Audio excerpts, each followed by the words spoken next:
Hello everyone, आज की video में हम करेंगे अनिवार्य संस्कृत कक्षा 6 से पाठ द्वितीय का हिंदी अनुवाद तथा उसका आवश्यक अभ्यास कार्य।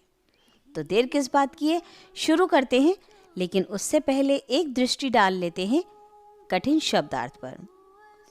पत्रम अर्थात कागज, निर्मिता बनाई हुई, नौका नाव, सलिले पानी में, गलिता गल गई, अग्रे अर्थात आगे, चलिता चली, करणीयम करना चाहिए, आनेयम लाना चाहिए, नूतन पत्रम नया कागज, नवा अर्थात नई यानी न्यू, रचिता बनाई गई, यदा अर्थात जब, तदा अर्थात तब, वहेद चले, तडागः तालाब, गमनीयः जाना चाहिए, पुनः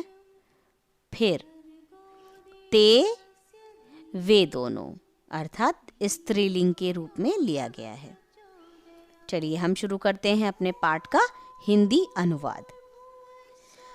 पत्र निर्मिता तव नौका, तव अर्थात तुम्हारी, पत्र निर्मिता मम नौका, मम अर्थात मेरी, पत्र निर्मिता अर्थात कागज की बनाई हुई तुम्हारी नाव, कागज की बनाई हुई मेरी नाव, तव नौका सलिले गलिता, तुम्हारी नाव पानी में गल गई, अग्रे मम नौका चलिता, और मेरी नाव आगे चली गई।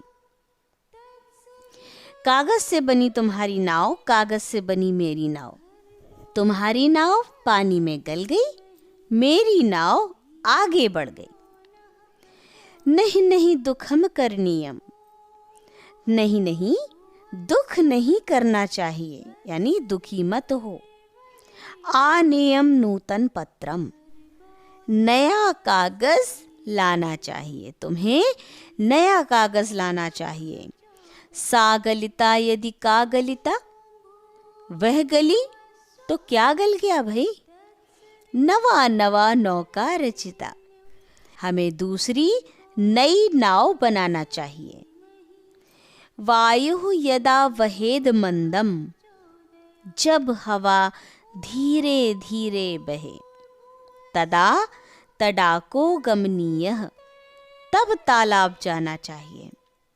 पुनः नवीने ते नौके, और उसमें दोनों नई नौकाएं गमिष्यतः पारम चलिते, छोड़ देनी चाहिए, जिससे वे आसानी से पार उतर जाएंगी।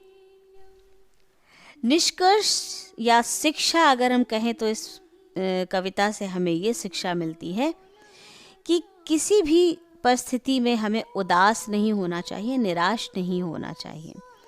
अगर कागज़ की नाव गल गई तो उससे परेशान होकर हमें दुखी नहीं होना चाहिए, हमें दूसरा नया कागज़ लाकर नई नाव बना लेनी चाहिए, और जब हवा धीरे बहे तब तालाब में जाकर अपनी नाव को छोड़ देना चाहिए ताकि वो पार उतर सके। डियर स्टूडेंट्स, यहीं पर समाप्त होता है हमारा ये अध्याय। हम मिलेंगे अगले अभ्यास कार्य के साथ, तब तक के लिए अपना विशेष ध्यान रखिए। खूब पढ़ें, खूब बढ़ें। Thank you.